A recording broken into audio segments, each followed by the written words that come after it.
Fuli ani tando walimando ni watina abedi telehoronya lajeba jekluche ani musu demse ani mabakoro bema malikono ani mali koka au manayije gejo gejila bilebele uka bilebele sedna shok marsidu klubali faruku sababu nyuma fuli bidi ani akadema brajile fana mafoyan fo islamiyar du bakono herema kono nerekorla la bako jikroni yano kubeka o bismillah anga bi sibiri do bomanaga kuna funi keneka ankli na do makalo kira kisini nema boma aleka bangni kalo kili konondona bi baklinsa kemena ni binani sabakira ka hijra sanjache ola ni uye islame san kalo sabanayi mauludu ni alaye shiningene shujira ana ni uye tene oktobru kalo kleta ani shigi aminyuan soro bangni wajulu keneka Stade Mamadou Konate kono tumgorobu ko feno di bera jilembi ado buvila bi bena octobre kalo kleta ani woro fana ma sambafla ani samgani kele nabila isa aleka bangni sanjachi ola bi kuna funu bina kuma igmadin islamia kono na kuna funu kan katase jamana kono na kuna funu ma hagaja jamana ko kan kuna funu fana bi yano ola au beka au bismillah o kuna funu kene kan son amina do bulon fe ku fese au yi kelengele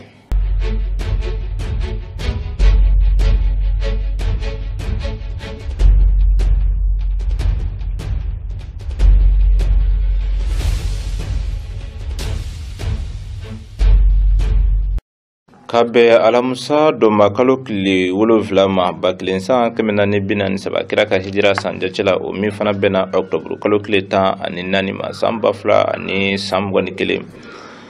bilebele uka bilebele sedna shok marsidu klubali faruku alaka danaya jomi bi jondo chela bi ni akemeka dini kalfa ale de la namba mine kabo ale de yoro la shokmar hay wajulu kene bilebele nyinama ya senu ko fino minni abaro latimena bunyani karama kono maba chama bora ka senu na lamunu brajile la kana bilebele lame wajulu kene bunyani ahromo kuso bilebele rekele ko fe ka kene soro sam o ala sona kumanye black mo brajile temelen ko fe krofo sigla kirawni nabijmo chenta ba farukuma akene inka akumana mauludu ko fanaka mauludu minni ala sona ikmadin islamia bna asigi basba benyinama ya Stade Mamadou Konate kono tumgoro buko fino bangni yere wajulu kene obisigi shiningene shufeni o yetene shufele ka duguje taratala o jumasna yugo alena ni o jawi oni ne brajire nga jiga kirawni nabijmo chenta ba na shok masidu klubali faruku aleka o walawali do lame kira mina na seli fwanye ale mina na su fwanye ale mina na chaka fwanye ale mina na jugonyuma ya fwanye ne ko ibi ni soja kala foka barkada o ka bangani sangumena hakili ma era ka laje lagoshi yore jumayo ula lagoshi tala feo hanni ma do kanana ire ne alaje alaje ibi muneye okoina mi biseka lagoshi ko sharia ta afeka daninga lagoshi rata la kulubali no do fiye shi chama ni ko kira make o ko ni ne ta fe o de bi bla ko kira make no ni kira make do kira ma haka binge ni o mola bi da mola to la fe kira ma haka binge ni o mola ya da mola wa to la fe kulubali moro dango la de la tala feu wuli bari che ni anga misiri ulaje wala uyere ba fo jogo me ko bida anga misiri be bidai so bo anga misiri jole do jotugula kira me misiri jote kira yere ta do ko misiri bi jote wa misiri me to kira nyana te wa kira yere mo fo no bonga misirula skata feu muru cholo jama mega misirula wa foto de ko minare awo be misiri bela ya wuli belete me ya mami penyini ngala kama je ku fa ku yela ku mikira ka misirila tala feu o mikira ka misirila wallahi o ku tikira ka misirila muru no ku tikira ka misirila ameka kira nyena wa kira mafo me biale kama reta metri bijoli de do globally moro nyafi o dola misigaka alikaba porter glané do sanu de la portu mimbi sofi mani na naba ye image la de sanu blene do mais ni ngali ka o gara kira nyana wa makaya na feu billahi ni kira kumbe kira yɛrɛ kun ti sɔn o ka kɛ kisi nama ba ma mais alikaba porteur dilannen don sanu de la ka faamaw tɔgɔ sɛbɛn a kan maga masakɛw olu de tɔgɔ sɛbɛnnen don a kan muru k'a don alikaba la o kɛra kira ɲɛna wa kira k'o ka kɛ wa est-ce que kira ye suli kɛ ka kɛ o kɛli kan mais an bɛɛ bi seli k'a ɲɛsin alikaba min ma a bi ten ne a bɛ kɛ kira ɲɛna kira m'a fɔ a ka kɛ kira mɛ maa bila a la o tɛ porteurs taara min b'a la jijigina min b'a la taara min b'a la n'u b'a fɔ ko alikaba taara yɔrɔ k'o ye dugawu minɛ yɔrɔ ye yɔrɔ a ɲɛsinnen don yɔrɔnin min ma u b'a fɔ yen ma ko hijiri ismail dɔw b'a fɔ ko seyidina ismaila kaburu de bɛ o yɔrɔ in na tari ma faamuya moro o taara in fɛnɛ dilannen don sanu bilen de la sanu bilen de dilannen don k'a don o yɔrɔ in na o kɛra kira ɲɛna wa kira ko a ka kɛ wa est-ce que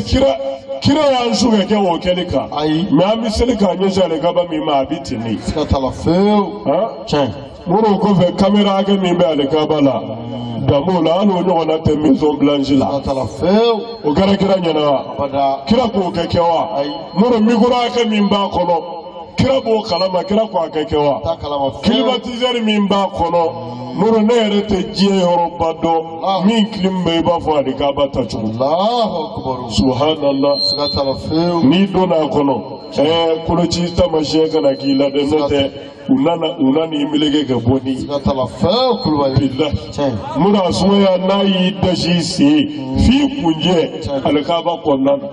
a kilimu ti faga 24/24 kilimu dasi b'a kɔnɔ a ye ɲininkali kɛ kilimu ye dongo joli kɛ kira ka misiri kɔnɔ a bɔra a kalama wa a b'a dɔn wa o tuma na kira maa kɛ silamɛ t'o kɛ dalilu ye k'i bɛ fɛn ban fɛn dɔ la o kama n'o de don anw bɛ fɛn miliyari de la kira ma min kɛ kira m'a dɔn yɛrɛ kuma tɛ k'a kɛ wulibali cɛ n'an bɛ taa Maka n'o an bɛ taa avion de la kira ye dongo joli kɛ avion kɔnɔ o kɛra wa mais e ka karamɔgɔw tɔn sirilen bɛ muru tɔn kelen ka don avion kɔrɔ ka t'u sigi k'u bɛna taa Maka i tatɔ filɛ tacogo min na kira kɔni m'a kɛ ten an bɛ don avion kɔnɔ an bɛ deli ka avion ye o mana ni kira m'a kɛ don i kan ka jɛ avion kɔnɔna kɔ sabu kira ma don o kɔnɔ i bɛ taa i sen na Maka kira y'a ka baaraw ka sen de la walima so kan walima ɲaamɛ kan walima fali kan wulibali tɛ wa mana kira maa kɛ anw bɛ kɛ ko 120 de la yan kira ma min kɛ mais an b'o ka baasi mais kira maa kɛ n'i y'a kuma durundulen ye o tɛ tiɲɛ ni nkalon fɛ dɛ o bɛ ne tɛ nin fɛn in fɛ n bɛ fɛ ka a buruja o tuma na dalilu tɛ n bolo n b'a fɔ ko kira maa ne don tabi b'an ka misiriw kɔnɔ yan dɛmɛ b'u kɔnɔ a ye ɲininkali kɛ kira ka misiri kɔnɔ tabi kun bɛ yen wa dɛmɛ mun bɛ yan kira ka ɲɛnamaya bɛɛ kɔnɔ dɛmɛ bɛ hali fɛnsɛ ko kelen k'a ka misiri kɔnɔ bilahi a ye karamɔgɔw ɲininka o de la kira ka sahabaw k'a fɔ an ka sabara b'u ka seli o y'an ka misiri kɔnɔnaw de ye kira n'a ka sahabaw kun bɛ seli ni sabara ye a ka misiri kɔnɔ bilahi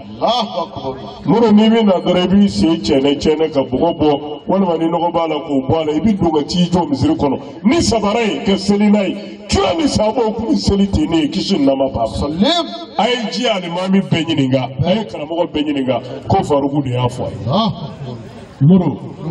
mais an ka misiri kɔnɔ bi sabara bɛ se ka don a kɔnɔ i ye a kɔrɔbɔ k'a lajɛ muru n'i donna ni sabara ye ni ala ma fara i kan i sen bɛ to yen kuma tɛ sabara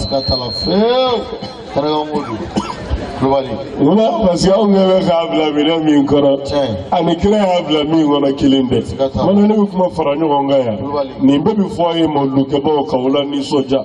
anw ka taasira tɛ maa dɔgɔya ni maa lagosi mais wajibi don muru mɔgɔ bɛ fɛn min na i ka dalilu ye min ye i b'o jira ka sɔrɔ i ma maa lagosi i ma maa dɔgɔya wala dalilu miliyari de b'aw bolo mawulu ko la wa mawulu ye ala yɛrɛ de ka yamaru ye a y'a yamaru ni min kɛli a kana o to to wa bilahi muru lahara ko dama tɛ dɛ n'i ye mawulu k'a tiɲɛ kan diɲɛ kɔnɔ yan i b'a ye depi i ma se lahara ne y'a fɔ a ye san o san n'a ye mawulu kɛ k'a ta angilɛri la fo ka taa bila san kunbɛn na diɲɛ don o don an bɛ kunnafoni kura mɛn dugu o minɛ na kabako la min kɛra ne mawludu o mina na a bɛna lase an ma min ni min ti kelen ka tala fewu caman ɲinɛ yɛrɛ an y'a hakɛ min cité yɔrɔ a cayara dɛ cayara muru wa san o san o cogo kelen de don hali ɲinɛ ni ala sɔnna ma n'an y'a kɛ ɲani san wɛrɛ cɛ muru ala de b'a bonya ni a dugawu jaabi hakɛ dɔn wala an bɛ dugawu kɛ ya Rabbi ala k'an y'a kɛ ba ɲumanw a bonya n'a barikaw ala k'o di an ma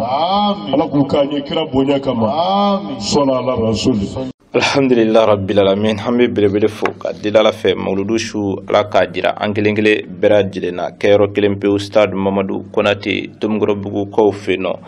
ana temeni jamana kunona kunafunu G5 Sahel ye kuluye min ni obi faranyongal ke Sahel jamana dowla ni alaka jenye o kulumi fana bi G5 Sahel yere kona ni o ka baraw nyeshinendo jatige wale tikilamo kelelima ulu ye la jere ba do sigi singa min ni obi kuma femi o ka baraw tabulo kan o kene nyema ya tumbe ministry bulu min ka baraw nyeshinendo kiri an bunu hadmadiya la fasal ko nyenabolma ni uye Mamadou Kasonge anga Aminata Samake lame wala sa anga sika nin ko into fam Sahel jamana ga tomba ni uye G5 Sahel oluka kulumi nga bara nyashini be jatige wale kelelima ni ube wele ko police du G5 Sahel oluka lajeba ta ko flana baro sigira sinka kunu kiri ko ministre fe comité do de siglendo ko comité de pilotage donc mimbe Mali ni G5 Sahel be jamana deme ka terrorisme kele terrorisme ani criminalité organisée a sugube donc jeklu do de be mimbe ka mbo de ka o jatige wale no kele donc maintenant au comité Mali bala jamana to bala ani anga partenaire u fana bala o partenaire u ka cha kosobe donc maintenant o kunye o ka réunion foloke en 2020 réunion flana o de keto flatin donc au réunion konana projet do de be ou beno présenter participants na ou bena jatemne ke ka laje moyen munu be ka utiliser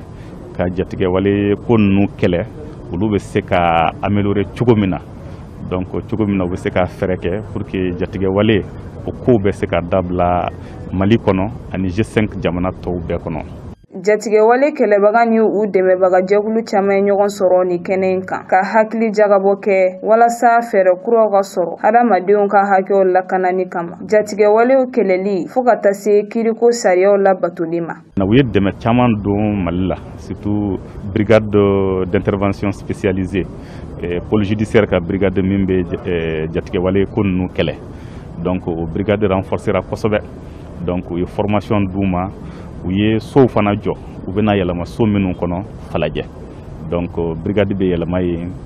tribunal min chargé lendo fana ka jatige wale ko kele fana bena yalama yi bo antenne do fana wi jo mopti ni ala sona ma dowre fana bena jo Tombouctou Gao ani Ségou donc pour que jatige wale konnu ka sika kele jamana im bekan brigade Mali mo drondo donc brigade nous rattaché lendo pôle judiciaire spécialisé de la ina fo pôle économique be chogomina donc ka yurgurgu kele pôle judiciaire aller créer lendo pour que ka jatiga wale konnu kele donc anga mogo de be barake akono mais mogo to fana bandeme kiriko ministry bolin fleni kani projet bara blasinka amusaka beta jo sefa wari milliard fla ani million keme fla bonyonula anna folo bobaga ye nanzara la franyonga jaguluba Union européenne kile fila kalan do fana sigila senka ka ɲɛsin kunnafoni dilaw ma minnu ni olu ka baara ɲɛsinen do kɛlɛko kunnafoni dilu ma la dabɔ kun ye munna ka se ka u kalan ani ka dɔnni kankuruyalen di u ma cogo min na u fana bɛ se u se ani u damajira kɛ kunnafoniw dili la basigi ani bɛn bɛ se sabati cogoya min na jamana kɔnɔna na an ka jɛ ka Mamu Jakite ka walawalali lamɛn o la. Ni tile fila kalan min baaraw bilalen filɛ sen kan a b'a la ka kɛ an ka kunnafoni dilaw le kunna minnu ka kunnafoni di baaraw ɲɛsinen bɛ kɛlɛ ni mankanw ma. A ɲininen don ministère de la réconciliation fɛ kunnafoni dilaw ka se ka fara ɲɔgɔn kan walasa kumaɲɔgɔnya ɲɛfɔli ani kalan olu ka se ka kɛ kunnafoni di yɛrɛ baara kan ka ɲɛsin gɛlɛya minnu bɛ jamana kan ni waati in se waatiw man kan waati dɔw bɛ yen nɔ hakilisigi bɛ yen basigi bɛ yen baara bɛ se ka kɛ hakilisigi kɔnɔ ka sɔrɔ fɛɛrɛ dɔw ma ta nka n'an bɛ kɛlɛ hukumu kɔnɔ n'an bɛ fɔɲɔgɔnkɔ hukumu kɔnɔ fɔɲɔgɔnkɔ min talen don ka don maaw ni ɲɔgɔn cɛla la siyaw ni ɲɔgɔn cɛla la kabilaw ni ɲɔgɔn cɛla la kunnafoni di kɛcogo a n'a dilancogo o bɛ se ka kɛ sababu ye ka fitinɛ tɔ bonya walima ka fitinɛ tɔ da. Kunnafoni dicogo ɲuman jɔyɔrɔ ka bon kosɛbɛ kɛlɛw ni mankan sumali la o de y'a to ni kalan in sigira sen kan. An y'a ye k'a fɔ mɔgɔ dɔw bɛ olu jɔyɔrɔba b'a la n'o ye aw ye aw musow n'a cɛw min jɔlen bɛ don o don ka jamanadenw kunnafoni k'u sɔn hakili la k'u ni ɲuman sira yiriw la mais n'i b'a fɛ k'o baara kɛ i bɛ baara kɛ min kan f'i k'o dɔn n'o ye fɔɲɔgɔnkɔ in ye. O de y'a to an ye journaliste wele u ka n'a bi u ni mɔgɔw ka kuma fɔɲɔgɔnkɔ in a bɛ cogo min na an hakili b'a la olu fana jɔyɔrɔ ye jumɛn y'a la an hakili la tiɲɛ bɛ se ka kala mais a bɛɛ tɛ se ka kɛ tiɲɛ ye an b'a dɔn k'a fɔ aw bɛ kɛlɛ min na aw bɛ jamana kɔ kɛlɛ de la donc i ye jamakulu fɛn fɛn ye filibaganciw b'a la kunnafoniw da ɲɔgɔn tulo kan an dama ni ɲɔgɔn cɛ an k'a lajɛ an hakili b'a la aw ka kan ka jɔyɔrɔ min fa an b'o f'aw ye donc aw bi n'aw bɔra aw fana bɛ taa o jɔyɔrɔ ko kɛlɛ kɛ k'a dɔn k'a fɔ jamana in y'an bɛɛ de ta ye n'a tiɲɛna a tɛ fɔ journaliste kɔ a tɛ fɔ dutigi kɔ a tɛ fɔ autorité kɔ n'a ɲɛna fana nin bɛɛ ka hɛrɛ b'o la. Ka da kalan in nafa kan kunnafonidilaw bɔra Kayi Kulukoro, Sikaso, Segu, ka fara Bamakɔ district taw kan walasa ka nafa sɔrɔ. O de bɛ kɛ sababu ye ka an bila ka taa Mali kɔ kan kunnafoniyaw na an ka jɛ ka o jumasina ye ko ka ja sɔrɔ l'o lajɛ ka bɛn bi ye.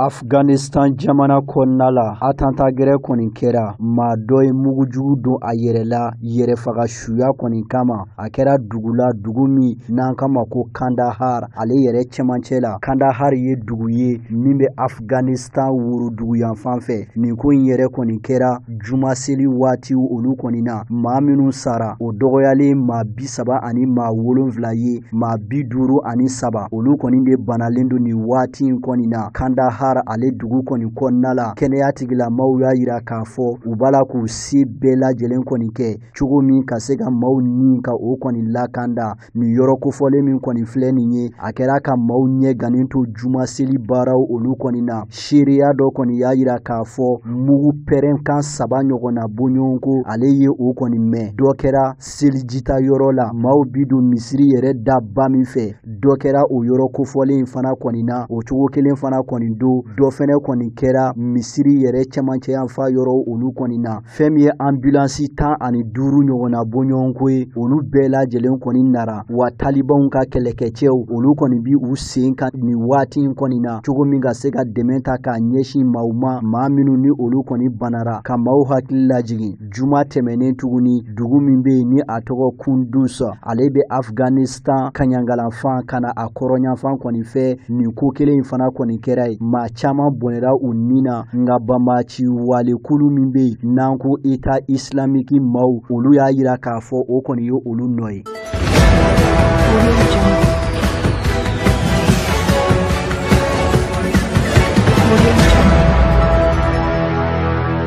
États-Unis jamana ɲɛmaa kɔrɔ ni o ye Bill Clinton ye ale kɔni bɛ kɛnɛyaso la nin waati in na ka sabu kɛ a ka bana yɛrɛ lahalayaw olu kɔni ye nka ka maaw hakili lasigi k'a fɔ a tile 2 filɛ nin ye a dan bɛ Californie ale kɛnɛyasoba o kɔni na wa kow kɔni ka fisa bi kosɛbɛ kosɛbɛ bana ta fanfɛlaw kɔni na États-Unis jamana ɲɛmaa kɔrɔ Bill Clinton min yɛrɛ filɛ nin ye a si bɛ san 70 ani san 5 la bi wa Jateminɛw y'a yira k'a fɔ infection bana dɔw kɔni bɛ nin cɛ kofɔlen kɔni na, wa maa dɔw min ni a dɔnnen don kosɛbɛ kunnafoni di sira caman lamɛrikɛnw ka sira kan, olu kɔni y'a yira k'a fɔ bana min bɛ yen n'an ko a ma nanzarakan na ko septicémie ko o kɔni bɛ nin cɛ kofɔlen kɔni na, wa o de kɛn bɛ k'a fari ani jolisiraw bɛɛ lajɛlen nasɔrɔ. An bɛ waati min na i ko bi, Bill Clinton ye États-Unis jamana mara san 1993 ka taa bila san 2001 ale waatiw kɔni na, ka maaw hakili lajigi san 2004 2004 a dara kɛnɛyaso la k'a sabu kɛ bana dɔ ye, wa opération yɛrɛ kɛra o senfɛ san 2010 waatiw fana la. A tilara ka taa da kɛnɛyaso fana la, o opéreli baaraw fana kɔni kɛra. Bill Clinton yɛrɛ min kɔni filɛ nin ye maa do min ni a y'a ka cɛsiri kɛ kosɛbɛ États-Unis jamana ka ɲɛtaw kama san 1993 kana bila san 2001 ni o ye 2001 ale waatiw ye. États-Unis jamana ɲɛmaakɔrɔ Bill Clinton, an bɛ dugawu kɛ Ala ka nɔgɔya kɛ a ye.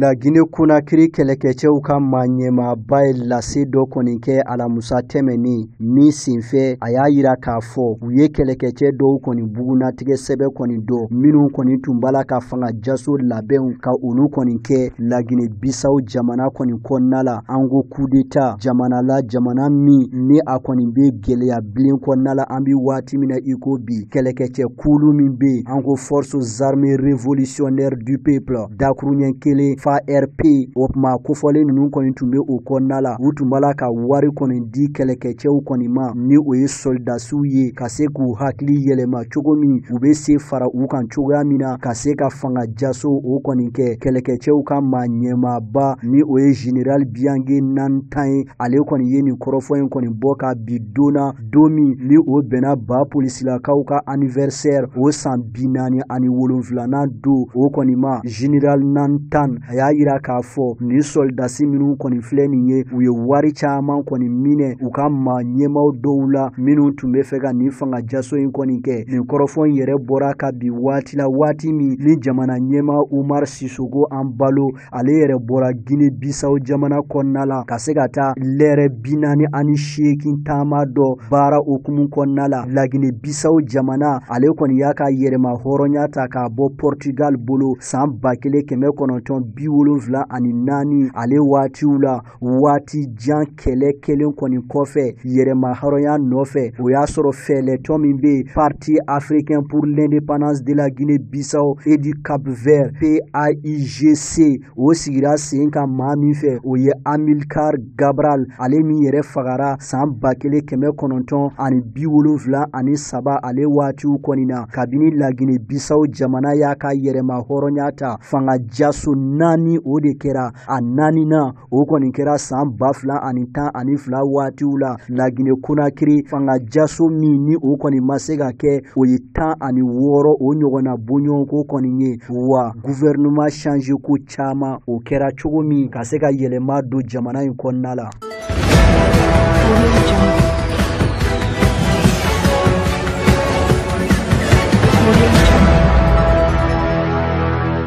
Kɛlɛ Armeni jamana ani Azerbaijan jamana ni ɲɔgɔn cɛ a baaraw bi senna hali bi. Diɲɛ seleke 4 tɔnba Nations Unies ale kiirisoba maaw ɲɛkun tilenna. An bi waati min na i ko bi, nin kɛlɛ kofɔlen min kɔni filɛ nin ye a kɛra Armeni ani Azerbaijan jamana ni ɲɔgɔn cɛ. Kiiri baaraw de bi senna nin waati in na cogo min ka jalakitigi jalaki wa ka jodi jotigi kɔni ma. Armeni jamana kɔni kɛn bɛ nin waati in na ka jalakili bolo kɔni ta k'a ɲɛsin Azerbaijan jamana ma k'a fɔ u ye siyala woloma kɛlɛ ani hali bi yɛrɛsago kɛlɛ ani hali bi dansago kɛlɛ kɔni ta k'a ɲɛsin Armeni ale kɔni population maaw olu kɔni ma. Wa nin waati kofɔlen kɔni na Armeni lasigiden min bɛ diɲɛ seleke 4 kiirisoba la ni o ye Yegisi Kira Kozian, ale de ye nin kɔrɔfɔ in bɔ ka bi. O cogo kelen fɛnɛ kɔni don Azerbaijan jamana y'a yira yira k'a fɔ olu kɔni tun bɛ yen de cogo min u ka dugukolo min tun minɛlen don Armeni jamana fɛ ka se k'o dugukolo kɔni kɛ u ta ye nin waati in kɔni na wa maa min ye o kɔrɔfɔ bɔ ka bi o ye minisiri dangan ye minisiri so min ɲɛsin bɛ Azerbaijan jamana ani jamana gɛrɛw cɛ taama ma ka maaw hakili lajigi k'a fɔ nin ye a san kelen ɲɔgɔnna bɔɲɔgɔnko ye kɛlɛ belebele de kɛra Armeni ani Azerbaijan jamana ni ɲɔgɔn cɛ u ka marabolo min bɛ yen ni o ye Haut-Karabakh ye o nɔfɛ kɛlɛ in kɛra sababu ye ka maa 600 ani maa 500 ka olu bɔnɛ u ni na nka seba o kɔni kɛra Azerbaijan ka sababu kɛ dugukolo nafama yɔrɔ caman minɛra Armeni na k'o di Azerbaijan ma bɛnkan sɛbɛn dɔ bolo nɔ bilara min ɲɛmaaya yɛrɛ tun bɛ Uni bolo ani Rusi jamana wa Rusi jamana ye kɛlɛkɛcɛ caman bɛn kama ka olu bila ka taa Haut-Karabakh marabolo kɔnɔna la nka ni jamana fila ninnu ni ɲɔgɔn cɛ o n'a ta o ta juru kun samalen don hali bi.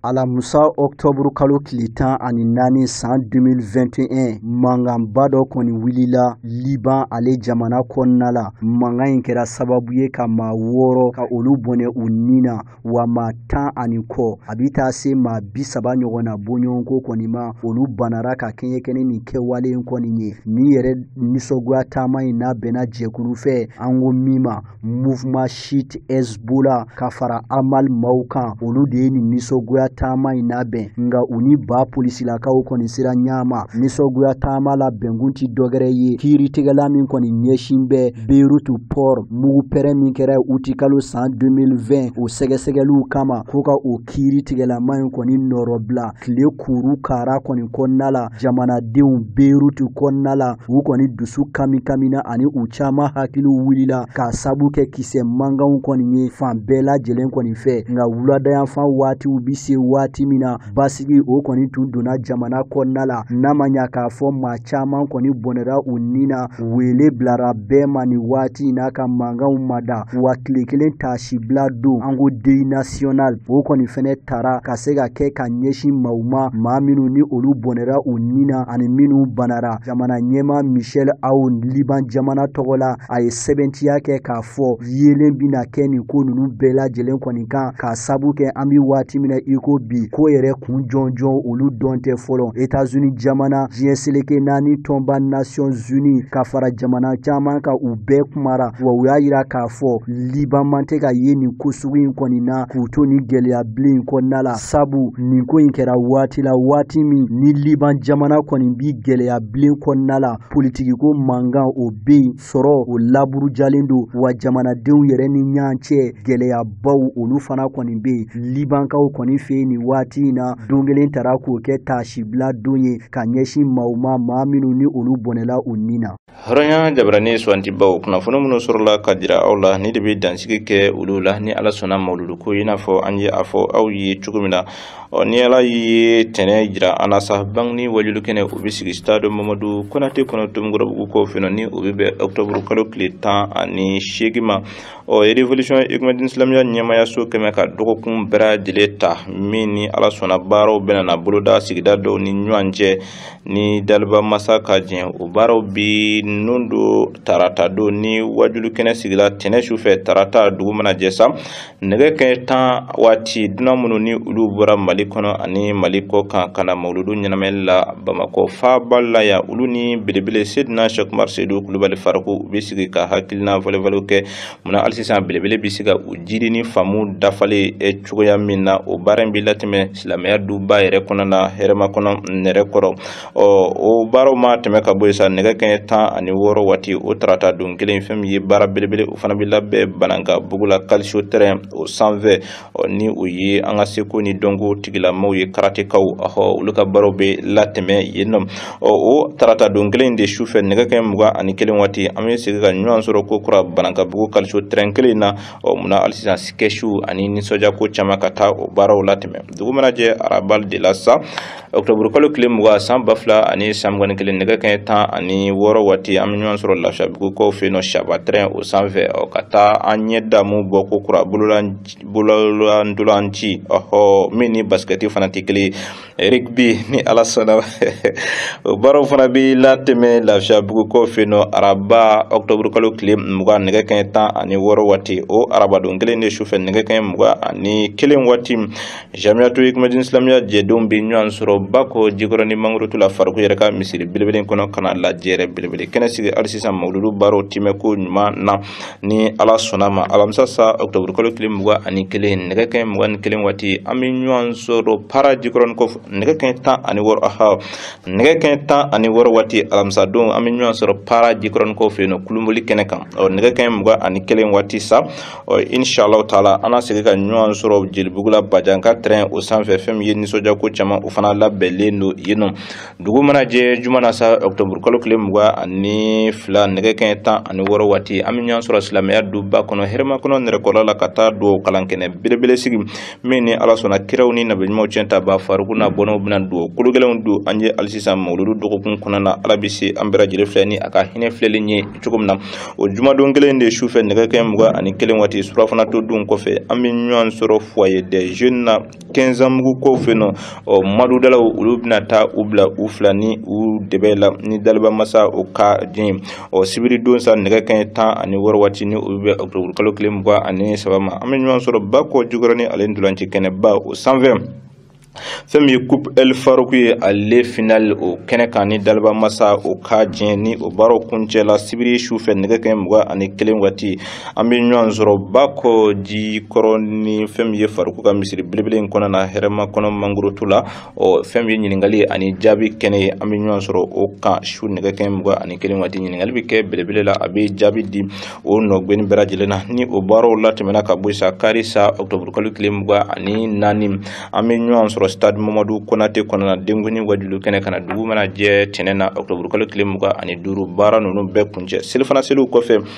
ni mawludu kabako kene sigli wala alaka bara nunu berajile time ko nyumadi amma bilebele ni a bono berajile bi fuka u bergada u ka ulika jo ani u ka chesri la shi kundala jan herma yarabbi alako kalfa ani u berajile da ni de kunye mawludu a dogokun o programme ama de la fe alaka baro berajile latme here ani badina shini ni wati kilina ni ala ma bashi fufuike o ni hawa gino bina nyansoro abi kuna funya woro nyini kadi o mamini ni shite kilenye anga jamana alaka kulusma ka nyamajo mawludu amadil ala fe yarabbi alaka baro brajile nundu here la ka ubrajile kunfuri here ani badeni wasa kunana nyamail ko fe hromo alaka shuru anklengele brajile ka alako ka ala kuson alako ke kira yarabbunya kuson angara mo farguna bunu sama barga kuson soli ala rasuli